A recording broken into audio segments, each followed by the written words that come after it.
Hello दोस्तों, कल हम लोग ये 20 क्वेश्चन देखे थे, लेकिन इसका आंसर हम आप लोगों को इस अगले वीडियो में नहीं बता पाए थे, वीडियो एंड हो गया था। तो चलिए हम इस 20 क्वेश्चन नंबर 20 है, इसको हम फिर से समझेंगे। तो देखिए दोस्तों, एंटीजन और एंटीबॉडी होता है, आप जानते हैं ब्लड ग्रुप ए बी और ओ, ये होता है। पूछ रहा है ओ में कौन सा एंटीजन पाया जाता है, तो ये एक एंटीजन होता है और दूसरा होता है एंटीबॉडी। एंटीबॉडी तो ओ में कौन सा एंटीजन होता है, तो आप कहेंगे कोई नहीं, और एंटीबॉडी कौन सा होता है, तो आप कहेंगे ए बी। इसी तरह ए में कौन सा एंटीजन होता है, ए में, तो आप कहेंगे ए में ए एंटीजन और एंटीबॉडी बी। इसी तरह बी में कौन सा एंटीजन होता है, तो बी में बी एंटीजन और एंटीबॉडी ए। और ए बी में कौन सा एंटीजन होता है, तो ए बी एंटीजन और एंटीबॉडी कोई नहीं। तो आप याद रखें, ए बी में ए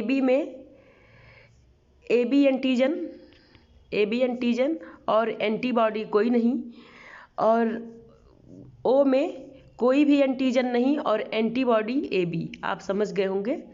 चलिए हम नेक्स्ट क्वेश्चन पे चलते हैं। उच्च रक्तदाब से ग्रसित व्यक्तियों को आहार लेना चाहिए। कैसा आहार लेना चाहिए? उच्च रक्तदाब यानी हाई ब्लड प्रेशर। आप सभी जानते हैं कि NaCl नमक होता है और उच्च रक्तदाब में सोडियम कम कर दिया जाता है। लोग बिना नमक का ही खाना खाना शुरू कर देते हैं, जिनका ब्लड प्रेशर हाई हो जाता है। तो इसका आंसर ए सही हो जाएगा। अगला क्वेश्चन है, ऊतकों का समूह जो कि शरीर के आवरण एवं शारीरिक गुहाओं के स्तर पर पाया जाता है, उसे कहते हैं। ऊतकों का समूह जो शरीर की आवरण एवं शारीरिक गुहाओं के स्तर पर पाया जाता है, तो कौन सा होगा? आप बताएंगे एपिथीलियम टिश्यूज। एपिथीलियम टिश्यूज या उपकला ऊतक, इसका काम ये होता है कि ये शरीर के अंतरांगों एवं बाहरी भाग में उभरी हुई सतह के रूप में रक्षात्मक आवरण बनाती है। कौन सा आवरण बनाती है ये? तो ये रक्षात्मक आवरण बनाती है। और एपिथीलियम ऊतक कितने प्रकार के होते हैं? तो आप बताएंगे एपिथीलियम ऊतक 5 प्रकार के होते हैं। एक सल्की, दूसरा घनाकार, तीसरा स्तंभी और चौथा रोमाभी, और उसके बाद ग्रंथिल, यानी ये रेशेदार या रोमाभी कह सकते हैं। तो इसमें कौन सा होता है जो शारीरिक गुहाओं के स्तर पर पाया जाता है या आवरण का काम करता है? तो आप बताएंगे उपकला या एपिथीलियम टिश्यूज। चलिए फ्रेंड्स, हम लोग आगे नेक्स्ट क्वेश्चन पे चलते हैं। वनस्पति कोशिका तथा जंतु कोशिका में समान रूप से पाया जाता है। वनस्पतियों में भी पाया जाएगा और जंतुओं में पाया जाएगा। तो आप जानते हैं जीवद्रव और केंद्रक, न्यूक्लियस और प्रोटोप्लाज्म ऐसे होते हैं जो वनस्पति में भी पाया जाता है और जंतु कोशिका में भी पाया जाता है। चलिए आगे हम देखेंगे। ये सेल्स जब हम पढ़ते हैं तो ये अच्छे से क्लियर हो जाता है कि केंद्रक क्या है, जीवद्रव्य क्या है। चलिए आगे हम क्वेश्चन देखेंगे। वृद्धि हार्मोन का संश्लेषण किसके द्वारा होता है? तो वृद्धि हार्मोन का संश्लेषण आयोग ने माना एडिनोहाइपोफाइसिस द्वारा। एडिनोहाइपोफाइसिस वृद्धि हार्मोन का संश्लेषण करता है।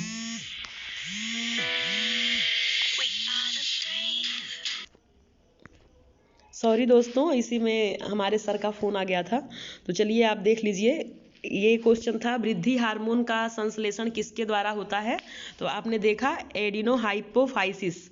इसके बाद है एक पूर्ण हृदय चक्र की अवधि होती है। एक पूर्ण हृदय चक्र की अवधि कितने टाइम तक की होती है? तो आप बताएंगे 8 सेकेंड, 0.8 सेकेंड। तो आप इसको समझें। आप जानते हैं हृदय की कार्यविधि इलेक्ट्रोकार्डियोग्राफ ECG से देखा जाता है।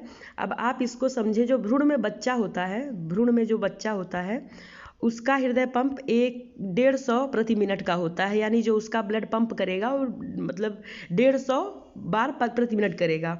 और एक यंग की बात करें तो 1 मिनट में 72 बार, और एक बीट की अगर बात करें तो एक बीट में 0.8 सेकेंड लगते हैं एक बीट में। और अगर 72 बीट मान लीजिए किसी व्यक्ति का हृदय 72 बीट,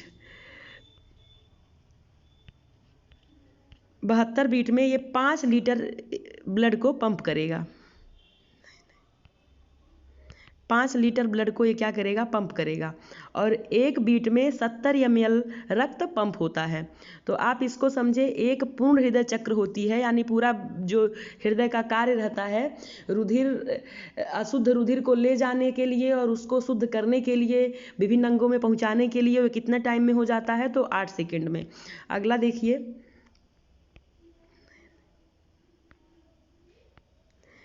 इंग्लिश फिल्टर किस फिल्टर को कहते हैं? तो इंग्लिश फिल्टर किस फिल्टर को कहते हैं, थोड़ा विवादित क्वेश्चन भी था, तो आयोग ने इसको स्लो सैंड फिल्टर माना। आगे आप चलेंगे, जैगनबर्ग मशीन का उपयोग निम्न में से किसके लिए होता है? तो जैगनबर्ग मशीन किसके लिए होता है? तो ये रंगाई के लिए यूज किया जाता है। हम लोग आगे क्वेश्चन देखेंगे। अगला question,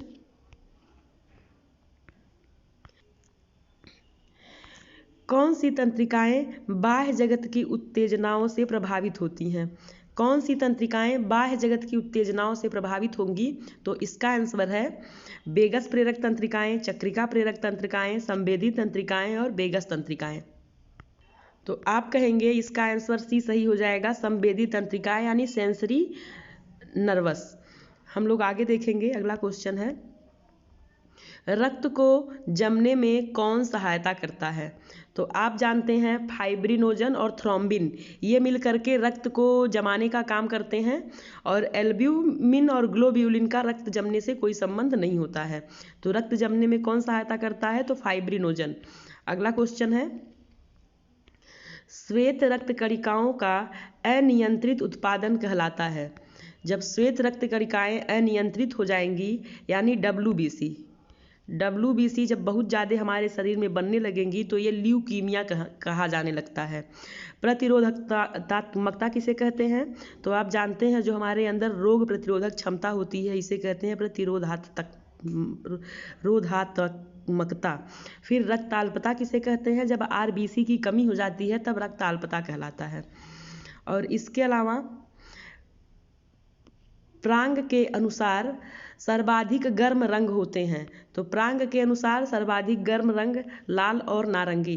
thank you for watching. अब हम लोग +10 क्वेश्चन कल नेक्स्ट वीडियो में देखेंगे। थैंक यू दोस्तों, आप लोगों से एक बार फिर आग्रह है मेरा कि वीडियो आप देखें, लाइक भी करें, शेयर सब्सक्राइब भी करें, साथ में अपना कमेंट में ये ज़रूर बताएं कि वीडियो आपको कैसा लगे और मुझे फिर आगे किस पे वीडियो बनाना चाहिए। Thank you.